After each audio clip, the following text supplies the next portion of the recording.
Today I'm very fortunate to speak to David Midgley, who's the founder of Jamyang Buddhist Centre in Leeds. So David, would you like to tell us a little bit about yourself? Okay, yes, I mean, I came into Buddhism after a number of years studying Western philosophy, coming originally from a sort of fairly typical kind of scientific background.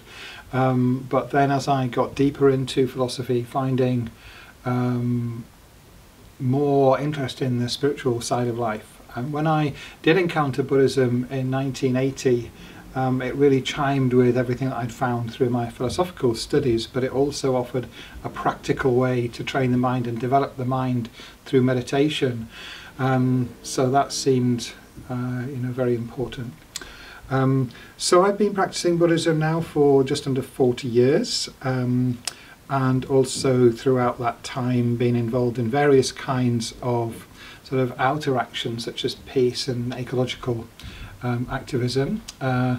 Now that's gone more in the direction of bringing the Buddhist principles out into the wider world, in terms of things like secular compassion training and that kind of thing.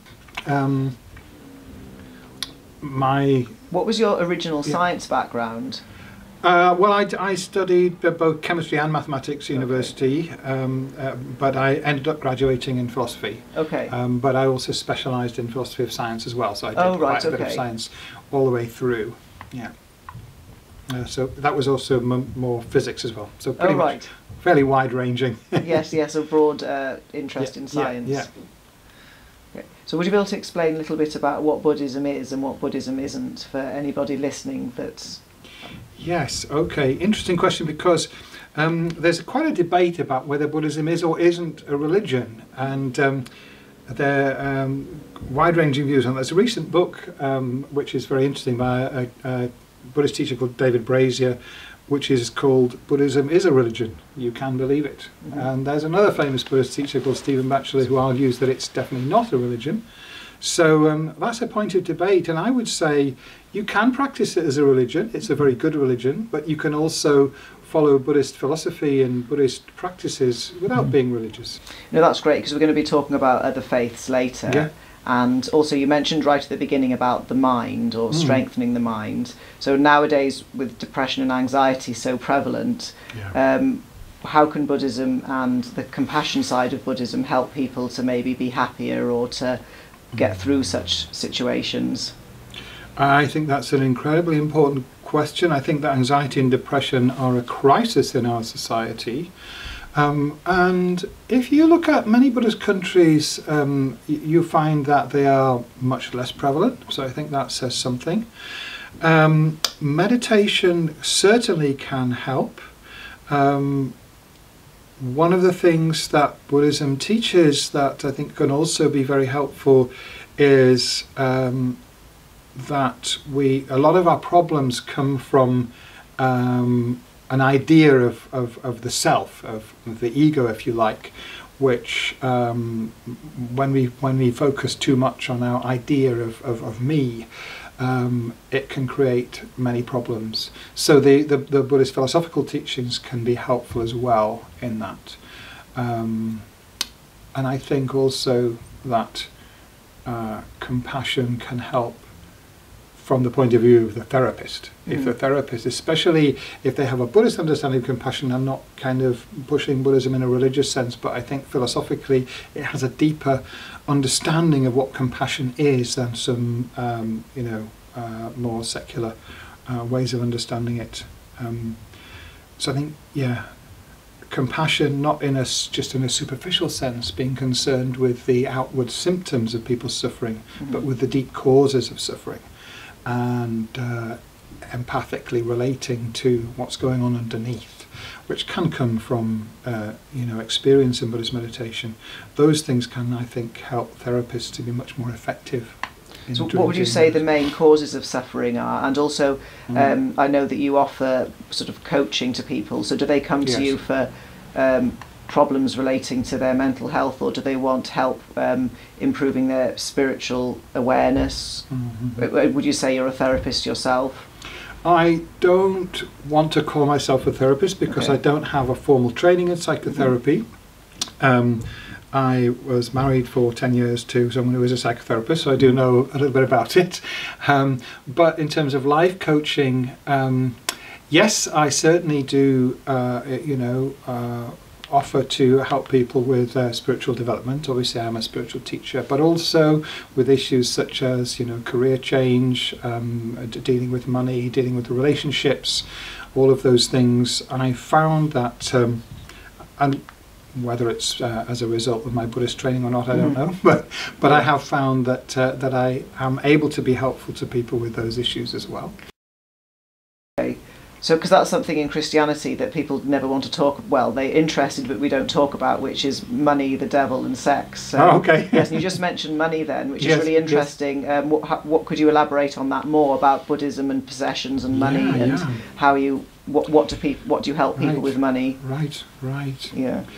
So I think that everything in Buddhism is really to do with awareness, and I think it's bringing awareness to our relationship with money. That's the most fundamental thing. Why do we want money? Why do we need money? And being aware that often there's anxiety is driving our actions around money. So Buddhism doesn't have a negative view of money, but it does have the view that basing our security, basing our sense of self on money is a mistake. And if we can be more free of being attached to money, feeling dependent on money, that kind of neurotic need, then our relationship with money will be healthier, and we probably will actually get more money coming into our lives, but less anxiety. Yes, So would you say, when I asked about suffering, would you say problems and anxieties around money is a main one? Well, yes, of course. In this society, it's hugely important. But I think there are many other causes. I mean, if we're looking at the things that might be good to be changed in this society, that's one of them. But also anxiety around status, achievement, career. These sort of external signs of well-being, which really are not the true well-being. Our well-being, our self-regard isn't actually dependent on those things, but it can come to seem dependent. And often people can have a sense of dependence on money, thinking that if they had less money it would be terrible, but in fact it may not be the case. There are many cases of people, especially with a Buddhist training, I mean that's or other spiritual training, who can be it's very possible to be very happy with very little money. But also it's possible to be spiritual and have lots of money. It is possible. It is definitely possible. So it is this not having this attachment, this dependence on money, that is the issue. It's certainly no, Buddhism doesn't have the view, apart from monks and nuns, which is a special case. They enter voluntary poverty for a particular reason. But the Buddha advocated that lay people should be prosperous if they can, but obviously only through ethical means. Yes, and also you touched on a really good point that in business people say don't chase the money and offer value with your service rather than just wanting the money all the time. Absolutely. There's a very interesting book which is it's quite widely circulated on the internet as a free download called The Science of Getting Rich, which is really I think it's a very interesting spiritual take on money. So it was written by a gentleman I think was quite wealthy himself, and he advocates acquiring money, but solely exactly on the basis that you say you should offer more value than than what the person dealing with you is giving, or always doing from that point of view. And there are two ways of making money, and one is a way that takes from others, and the other is a way that gives to others. And that way, this is quite in accordance with Buddhism, I would say. For a person or people who are interested in spirituality or maybe toying with it, which of the Buddhist ethics can they take on board to help themselves start to become more spiritual, and how would that? Right. Yeah.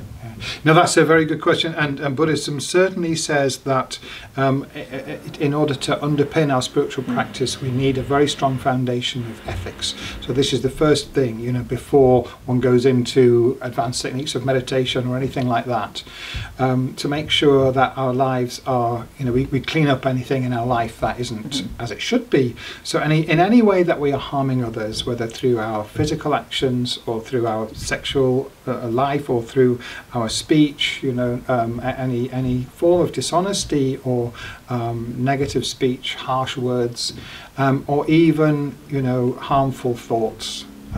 These are the things that are the basis of Buddhist ethics in terms of what we should refrain from. And then, of course, there are things that we can do, the opposite of those things, you know, living in a generous way, being extremely truthful. These are very important for spiritual practice. Okay, so those were sort of the spiritual practice, and for the practical side of Buddhism and other things, because I'm very, very interested in fasting and the benefits that you can get either health-wise, or I've had some amazing spiritual experiences while fasting. So would you be able to explain a little bit about whether fasting and how it appears in Buddhism, and what kind of experiences people have, but also what other physical or daily routines do Buddhists do? Right. So fasting certainly does appear in Buddhism. For example, as a monk or nun, the rule is that one should have just one meal a day, and that should be before or at the middle of the day, not later in the day. That rule is partly because you know, the process of digestion makes it difficult to meditate well, and also because just the self-discipline involved is very helpful.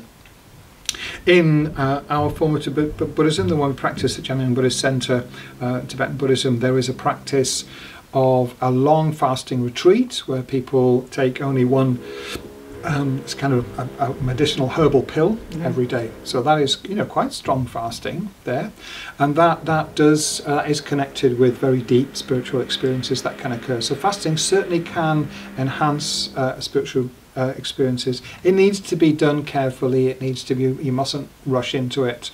And as I say, you should have that grounding of ethical discipline first, and the basic practices should be well established. But then yes, it can be very beneficial. Because that's really interesting that at the moment, because fasting's all the rage, but it's been around for millennia, well, not millennia, but a very long time. And the 2,500 years. Yes, and the eating one meal a day is called the OMAD diet, where you just have one meal a day. And also in terms of other things biochemically, it's not a good idea to have breakfast. You know, people there's for a variety of reasons. So it's very interesting that this is all not new at all. The monks knew it all, and also for certain that food interferes with spiritual experiences. So back to these monks and the long fast. How long is it? Because I think when you go past 3 days of fasting, that's when the real magic happens. Yeah. Well, certainly for 3 months. 3 months. And that is taking just. It's quite a large pill, but that's all they have. One a day. What's in the pill? I can't tell you what's in the pill. I mean, it's a mixture of, I think,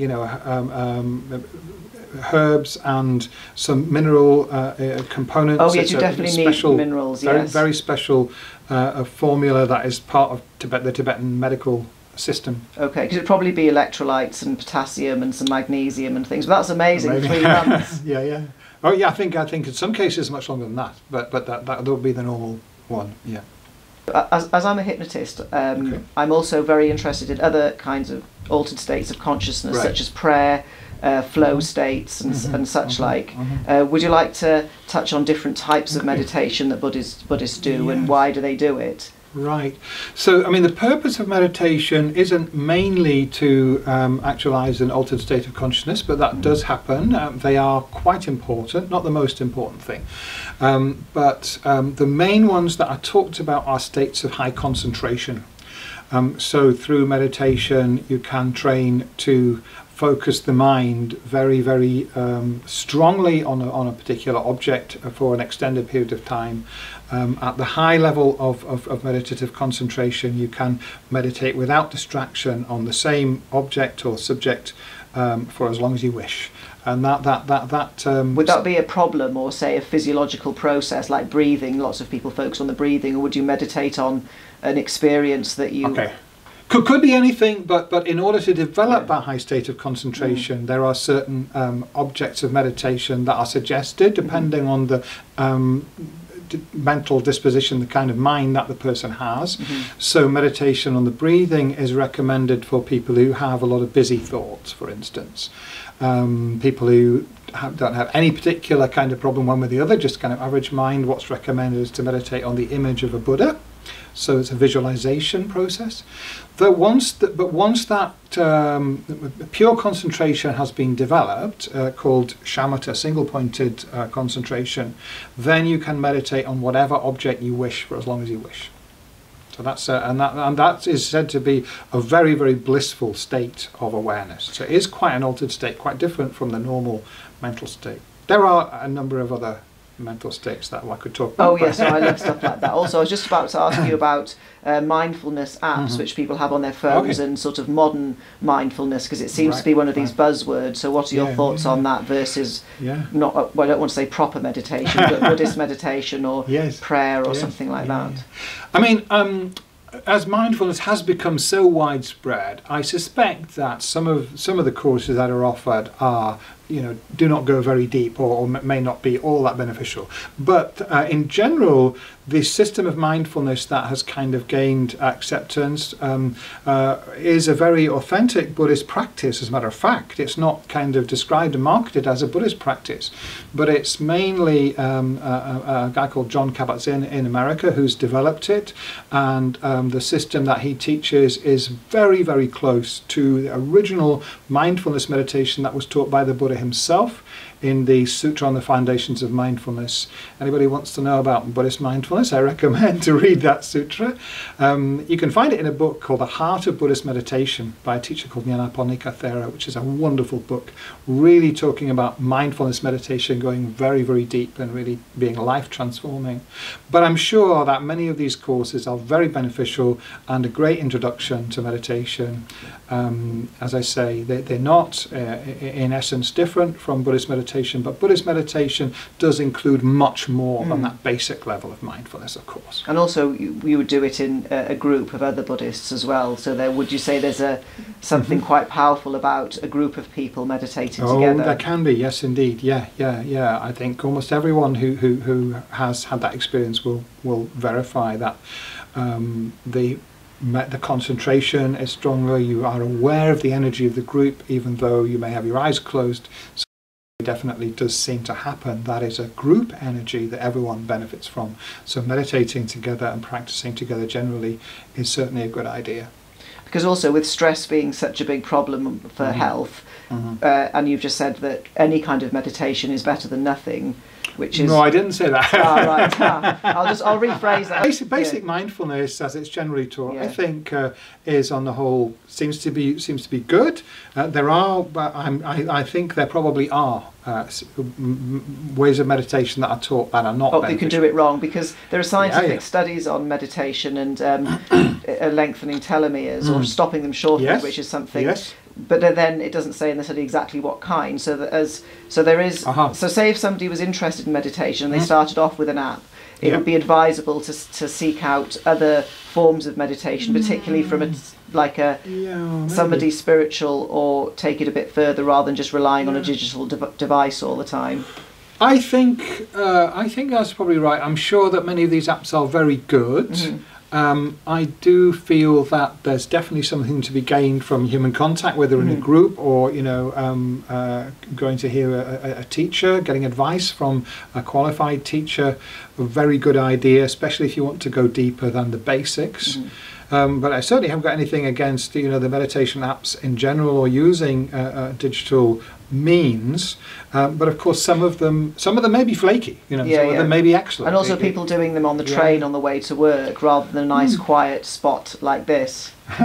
Well, it may be better than nothing. Yeah, exactly. Certainly, it may be better than just having the usual thoughts that you might have on the train going to work, feeling stressed. Might be much better to have a meditation app. Why not? Yes, I know. So something else which I'm really interested in, there's the list of, is it Siddhis, is that? Yes. The special abilities which can be obtained by non-Buddhists as well through concentrated meditation, and also the tantric meditation such as Tummo. Would you be able to introduce people to those, because they're really powerful? Okay. I'll say a little bit about that.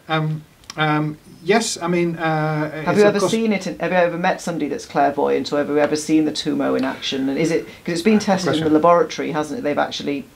Yeah, I don't know a lot about the scientific research that's been done on Tummo. I know that research has been done. When I was last reading about it, the results weren't terribly clear, but probably I know that the intensive research is going on, so probably much more is known now. So Tummo is a meditation technique that is part of the tantric system in Tibetan Buddhism, and in this particular form of tantra, which is called the highest yoga tantra, a very important part of the practice is gaining control of the subtle energies in the body. So this is what is known as chi in the Chinese tradition, known as prana in the Hindu tradition, and in Buddhism. And so the view is that these subtle energies, which have not yet been clearly identified by Western science, but they are experienced by meditators, are strongly associated with changes in the state of the mind. And so by gaining control of them, you can gain very, very powerful control of the state of mind. These are advanced methods of meditation. They are not really recommended for beginners. I know that sometimes they're done with beginners and they may not always be harmful, but they are potentially a bit hazardous certainly if you try to do them without very skilled guidance if you're a beginner. So the Siddhis, I can't claim to have had any personal experience myself. Whether I know people that have them, I know people that I suspect have them. So what kind of ones would they be? Because is Tummo the one where the monks are able to heat their own body? Yeah, and, so the Tummo means inner heat or inner fire. Yeah. So the meditation is to do with visualizing a flame, which then through heat has an effect on those subtle energies. It's not actually, I'm not supposed to say too much about it to general audience, because some of these methods are part of the tantric system, which originally was a secret system. It's now quite widely known about. You mentioned that it's not only Buddhist. I mean, Tantra originated outside the Buddhist tradition. I won't say the Hindu tradition, because nobody used the word Hinduism in those days. Buddhism was just one among many different spiritual systems and methods and groups that existed in India at the time. And then some of the Buddhists took on some of the tantric practices, so it became fused with Buddhism. So the Hindu tantric systems are very similar to the Buddhist ones. And in both, there are methods for developing these siddhis. I want to say that the siddhis are not considered especially important. Is it a byproduct of very concentrated meditation? It's mostly meditation? A byproduct. What is stressed is that if you use these methods just wanting to develop the siddhis, and you don't have the foundation of ethics, compassion, and the wisdom, the understanding of the nature of reality coming from the philosophical teachings, the wisdom teachings of Buddhism, then you could be on a wrong path. But if they are developed with that foundation, then they can be very beneficial. But they're not as important as the wisdom and compassion. Those are the main purpose of the tantric practice, is because it's able to transform the mind very profoundly in a very quick time, that we can deepen our wisdom and compassion more quickly and become, if you like, fully enlightened more quickly through Tantra. That's the purpose. But the siddhis are, if they're used in the right way, they can be very beneficial, sure.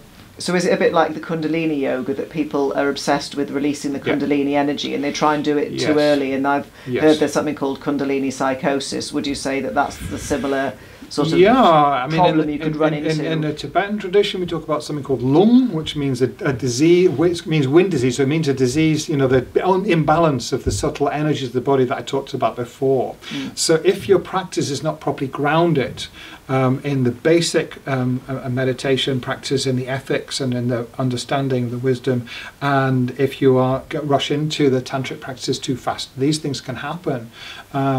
So yeah, Kundalini is very much what we're talking about here. I mean, that word is not so much used in Buddhism, but it is the same thing. The Kundalini is when the subtle energies are gathered in the central energy channel, and that is a very important thing. But in our tradition in Buddhism, that is kind of like, if you like, it's the apex of a pyramid. So it starts with the basic practices, and then the more advanced practices, and then once you have all of that structure in place and your meditation, your practice is very strong, then you can do these so-called completion practices, such as Tummo and the Kundalini, withdrawing the winds into the central channel. So these are very important, but they are generally considered as advanced practices, not for beginners. But I suppose that's the same with anything, that if somebody, say, was learning gymnastics, they learn a forward roll for ages, and then maybe in 10 years they learn a triple somersault. But if you try to get a beginner to do a triple somersault, you have an A and E. That is a good analogy, yes, I would agree with that. But that's what people want. They want the fancy stuff straight away, and they're impatient. Yeah, that's very normal. Yeah. Okay, so I'm very interested in other faiths as well, including Christianity and Buddhism, Judaism, and I know the Dalai Lama is very keen to build bridges between other faiths, and it's something that you're very interested in as well. Right. So first of all, how would you say that what similarities does Buddhism have to other main faiths, and also why is it important to have any faith at all nowadays? Okay. So the Dalai Lama always stresses, and many other people say exactly the same thing, that the most important commonality between all the major religions is love and compassion, and of course, morality, ethics. They have very similar teachings on those things. Other people, not so much the Dalai Lama, but other teachers, particularly Thich Nhat Hanh, the Vietnamese Zen teacher, very famous Zen teacher, argue that there's much more than just that. All of the major religions have within them an element of a contemplative, meditative path that is taught. Within Judaism, you have Kabala. Within Islam, you have Sufism. Within Christianity, you have the Christian mystical teachings, people like St John of the Cross, Meister Eckhart. Those, in all of those religions, the teachers, the people who have followed those paths have been highly respected. So they're not, some kind of strange marginal thing. They are very central. And when you study those teachings, I find that they talk about those experiences and the purpose of deep spiritual practice in a way that the deeper you go, the more similar you find that they are.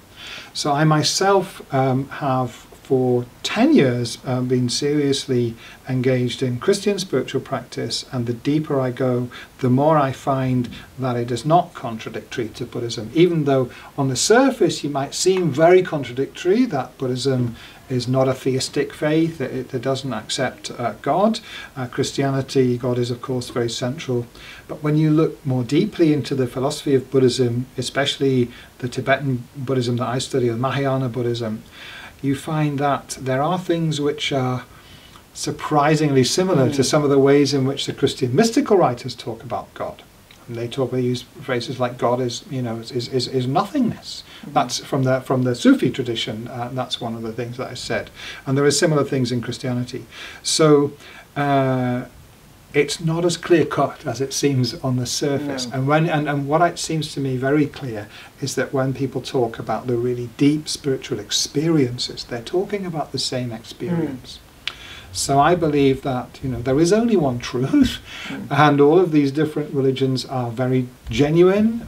They have supported people, millions of people through thousands of years, So I don't think they're based on a mistake. Yeah. But they talk about those deep spiritual experiences, and they talk about ultimate reality, if you like, using different language, different ideas, different concepts.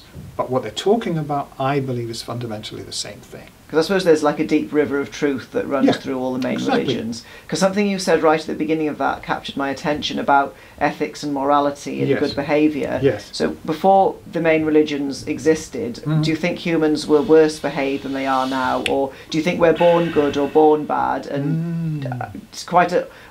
I'm trying to... it's hard to portray the question. I was talking to somebody this morning about why are some people good and some people bad. So you've got a bad brother and a good brother, or horrible parents and nice children. So with respect to these things about ethics, do you think some people are born nicer than others?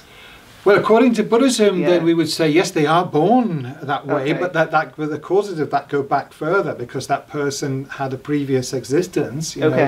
So if someone is born with a very, negative disposition, very, harmful kind of mental attitude, that according to Buddhism would be because their previous life was lived in that way, and so they were reborn with that. The tendencies of the mind aren't just kind of wiped clean when we die. Those deep tendencies are still carried through the process of death and rebirth. So that would explain, from a Buddhist point of view, why some people may be born quotes good or quotes bad. So would you say that then that means that we're not all, so that there's an inequality to start with, and some people have got some kind of spiritual advantage over other people depending on their previous life? It might seem that way, but Buddhism also stresses that everyone has the same potential. And it's not possible to say, if someone has a very negative kind of mind and very negative behavior, that person may not change completely. They may, and it happens, for example... I was just about to ask, do you think that a bad person can be helped, and then a good person could, that's born maybe spiritually with, I don't want to say advantage, but a different background, could end up going the wrong way and become a bad person?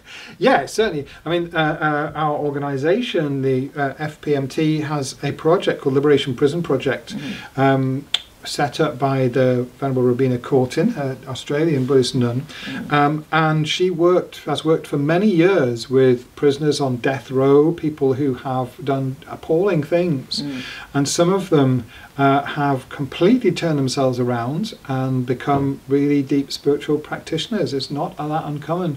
Yes, of course, people can go the other way, unfortunately, as well.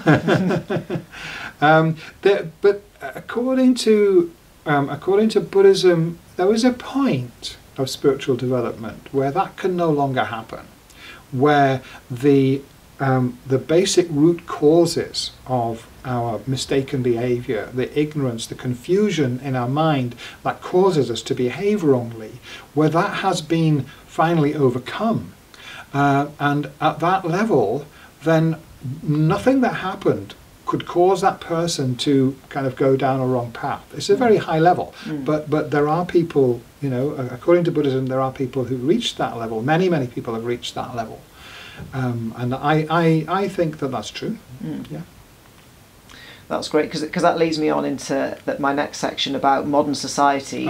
So we've got social media and your thoughts on that, and then how we have to have everything right now, whether it means shipping in tropical fruit and things, and also shops and being open all week and all night. How would you say that impacts our mental and spiritual and physical health, and what can people do? On the whole, I would say not good. I mean, as you know, I was the founder of an organisation called Schumacher North, based on the ideas of E.F Schumacher, the British economist, who wrote a very famous book called Small is Beautiful, arguing against that kind of materialistic, growth economics. But it was based on an article that he wrote a few years before that, called Buddhist Economics. He had been sent as a government advisor to the government of Burma by the British government when they gained independence, on how they could improve their economy and how they could have more economic growth. And his conclusion was that they didn't need any economic advice from him. They had based their economics on Buddhism, and it was an economics of sufficiency, of enough, and of equality, of distributing wealth more equally amongst the population. So the idea that enough is enough, small is beautiful. We don't need gigantic nuclear reactors and multi-billion-dollar corporations. We need enough for our needs. And actually, the maximum well-being is not the maximum economic growth. The maximum well-being is when we have the right amount, as the Buddha said, the middle way, the golden mean, as Aristotle called it. So yes, the idea that more is always better rules our economic life, and of course our political life is ruled by our economic life. I think that has been very damaging, particularly since the Second World War, when it became almost like a religion in itself, and all nations believed that what they had to do above everything else was create the most possible economic growth. I don't think that is the right way at all, and it's putting us in extreme danger in terms of what it's doing to the global ecosystem, to the planet. I really hope that we can find a way to change that, but it's not looking hopeful at the moment, I'm afraid. I know, because I know you're very involved in a variety of ecological projects, or you were. Yes. What do you think is going to happen with the environment? There's multiple problems with pollution and overpopulation, yes. but from you know much more about this than I do. What would you say the main problems are? Well, the sort of problem that's been focused on most is climate change. Of course, climate change is an absolutely critical problem, and that's the thing that I've been mainly working on up until about a year ago, for about 10 years. But climate change, in a way, is kind of, it's the headline, but underneath that headline, we have deforestation, we have the drastic reduction of biodiversity, mass extinction, we have the using up of limited resources. We have overfishing. 90% of the large fish in the oceans have been fished out. So on a number of key parameters, the global ecosystem is in critical danger. It does not look good, and unless there is a very profound change in the attitude of governments and people over the next 1 or 2 decades at the most, then the consequences will be, words fail me. We're talking about destruction on a scale that has not been seen before. So it'll be basically in our lifetimes if nobody does anything.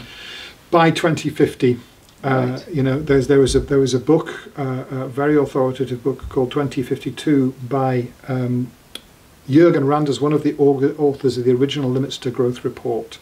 They have developed a world model which is based on a computer model of all the key parameters of the world system that has proved very accurate over the years, projecting those things forward to about 2050. If something does not change radically, then the whole global ecosystem will be in breakdown at that point. Are there measures in place to change it, or do people just say that there are and there's not much action? Well, of course, there are. There's been a high level of activity with the Global Climate Summit conferences, and many admirable proposals put forward, but governments have not been acting on them. They have made commitments, but then they have not upheld those commitments. And I think that it's as much to do with the major corporations as it is to do with the governments, because governments now are secondary to corporations. The corporations have more power, especially the fossil fuel companies, which were the largest corporations. And I think things may change because now the fossil fuel companies are on the back foot economically. And I think in the next few years we will see that a number of them have already gone bankrupt, but we'll see the big oil companies starting to go bankrupt. And then we will see a massive amount of investment going into renewable energy. We will see a change in attitudes that will go along with that. So there might be some hope, but it's a very, very dangerous situation. Yeah, and I wish I had, you know, a wonderful Buddhist answer to that. So I was going to bring the topic back again to the mind, because I wanted to ask about consciousness, but then I thought it might have been too much of a big topic, because I really like a scientist called Rupert Sheldrake. Oh yes. Okay. And have you heard of him? Yes, I know Rupert Sheldrake. Oh yes, yeah. So about how the mind, the consciousness is not inside our heads; it projects outwards. Okay. I mean, people who are listening can look him up because he's fascinating. Yes. What are your thoughts on the consciousness and the mind? Well, it is a huge topic, and Rupert Sheldrake's a fascinating man. I was one of the founders of a group called the Gaia Network, and Rupert Sheldrake used to come to our meetings. We had some very, very interesting so you've met him personally? Yes. Oh, wow. Yes, very interesting man. I mean, one of the interesting things he said, you know, what about the sun? Maybe the sun is conscious, you know, because the sun is a fantastically complex object. We think it is this great ball of fire, but actually unbelievably complex processes are happening within the sun. And he said, well, how do we know that's not alive and conscious? Good question. There are a number of, well, the Dalai Lama since 1985 has organised a series of conferences, I think there are about 20 of them, with himself and some Tibetan lamas on one hand, and then a number of eminent Western scientists, psychologists, physicists and so on the other side, called the Mind and Life seminars, and there's a series of books about them. So they contain very interesting debates between the two views of consciousness, the Buddhist view and the conventional Western scientific view. And I think it's very clear that the mainstream Western scientific view of the nature of consciousness is not adequate. It cannot be explained just in terms of brain states. So as in that would be about a different balance of neurotransmitters at any given time? The idea that those kind of, the idea that, I mean, that's not knocking neuroscience, is very important, but the idea that it gives anything like a full explanation of the nature of consciousness is completely untrue. It's like, you know, just touching the very, like, you know, a drop of water from an ocean is how much is explained by that kind of thing. And the Buddhist theory of consciousness is very different. Because although brain states may be correlated with states of consciousness, they are not states of consciousness. A brain state is something physical. A consciousness is a subjective experience. It's a completely different kind of thing. It doesn't necessarily mean that there's another, you know, mind substance alongside of physical substance. It may be a different aspect of the same thing, but it cannot be explained purely in physical terms. So it can only be experienced, and Buddhist psychology is based on, I suppose in Western terms you would call it a very precise phenomenology of the mind. You know, this is what actually happens. This is what we actually experience. We are, you know, conscious beings. But on top of, you know, that kind of phenomenological, we can call it inquiry. Of course, because of the development of very deep states of concentration, you know, and Buddhist thinkers have been able to examine the nature of consciousness in much more precise detail than it has mostly been done in the West. You talked about Rupert Sheldrake's idea of consciousness not just being in the brain. Actually, it projects out of the body, and also the most interesting writer on that, I think, is. And I have this this problem with names. Gregory Bateson. Gregory Bateson developed that idea in a fascinating way in a book called Steps to an Ecology of Mind.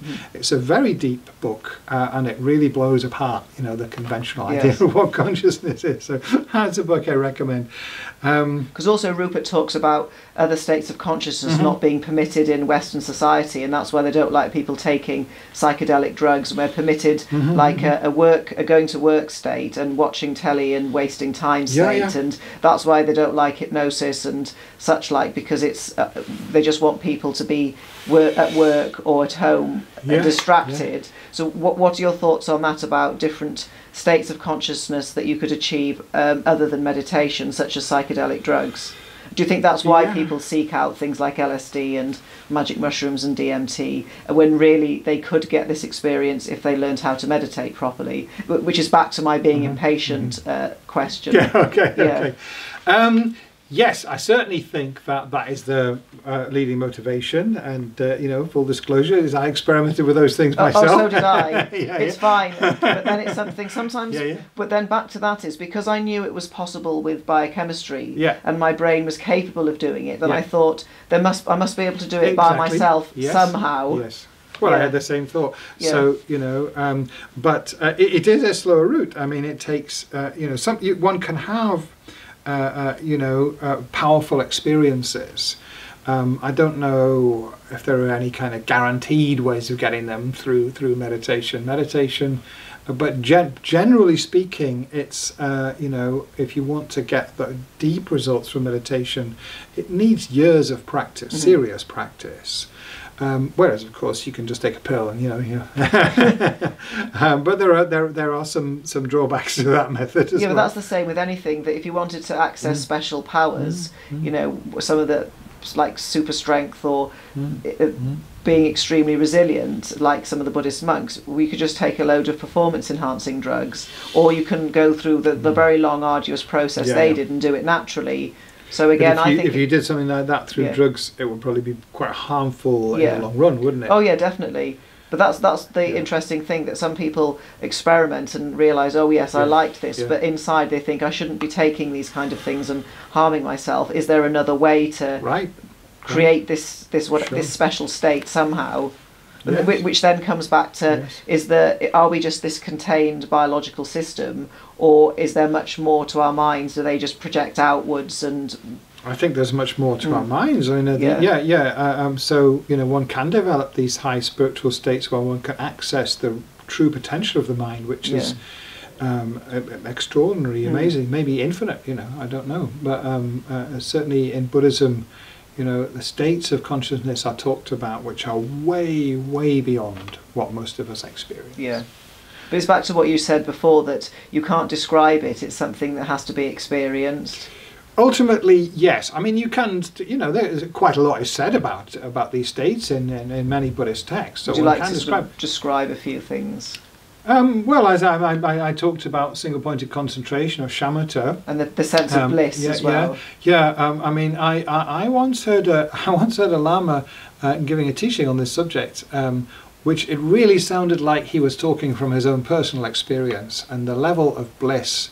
And saying that your body becomes just like cotton. You can you can focus your mind like a laser on anything you want.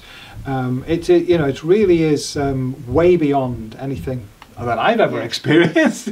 So would you say it would improve your intelligence or memory, or would it be able to get rid of pain? All of those things I would say are possible. Yeah. And we are talking about something that generally speaking, requires years of dedicated practice. It doesn't come with a few weeks of meditation. Yes, exactly. You need to be very, very serious. Although it's said it takes about 6 months to a year to develop this single-pointed concentration. But you will not be able to do that unless you have laid the foundations of the ethics, and probably, making sure that your body is in good shape. You may need to. You asked about, other things that you might do on a physical level. So of course, exercises like yoga, qigong, etc. are very helpful for meditation. They're helpful for us to be able to access those more subtle levels of mind. They're not sort of regarded as absolutely essential in Buddhism, I think, but they are very helpful. So you'd have to have your body and mind in very good shape. You have to have your life cleaned up ethically. Yes, which you've covered. You'd have to. Another thing that is part of Buddhist spiritual practice, the idea of karma, that our actions leave a trace on our minds, which then it conditions our experience in the future.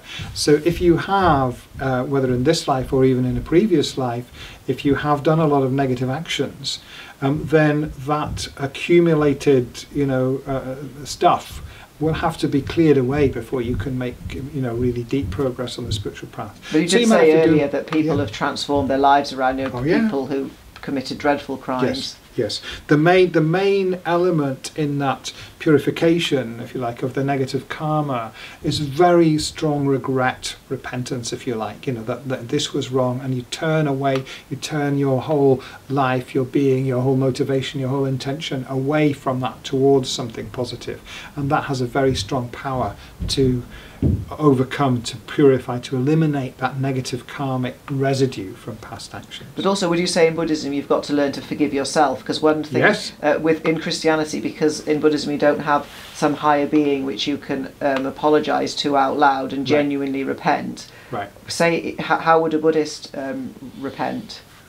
Or do they have to do it themselves? The essence of it is simply recognising that the action was negative, and very strongly making a determination, a resolution in your mind. I'm not going to act like that again. Okay, like say in Catholicism, someone would go to confession. Yeah.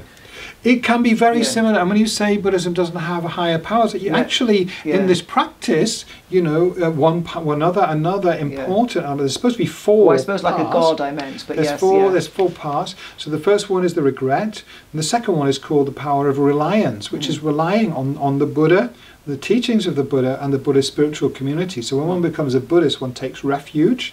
This is what it's called, and this means that from now on, I'm going to follow the example of the Buddha. I'm going to follow the teachings of the Buddha, the Dharma, and again remembering this is not on blind faith, but something that we verified from our own side with our own wisdom. We check them out, and even the Dalai Lama says if we find something in the scriptures which does not stand up to reason and examination, we should reject it.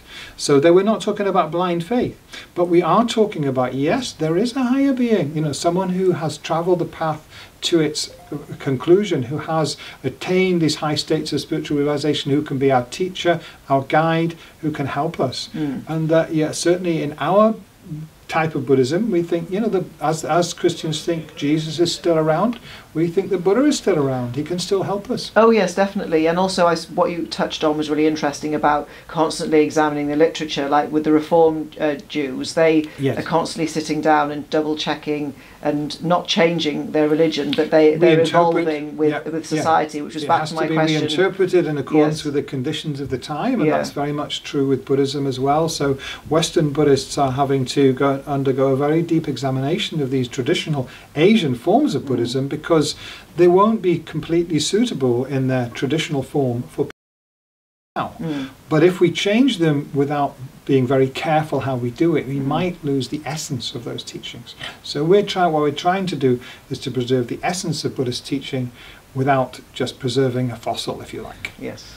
I'm aware that you've short of time. Yes. so just to sum up, if somebody's listened or watched this and is interested, it's their interest. What steps should they take if they want to pursue a more spiritual life? Right. Well, if they want to pursue a more spiritual life generally, then of course there are many options. But I would say any spiritual path that you're looking at following, be sure that it does have sound teachings on ethics. Ethics is the foundation of any valid spiritual path. And check it out carefully. Don't be too impressed by charisma, by something that looks amazing. But think about it. Don't jump in too quickly to something unless you're really sure that it's for you. That's like I always say, always do your own research. Absolutely. Anyway, thank you very much, David, for your time. It's been really interesting, and I've learnt a huge amount, and I realised I really don't know anything about Buddhism, but as Tim was explaining earlier, it's vast, and I'm fascinated now. Thank you very much. Yes, thanks.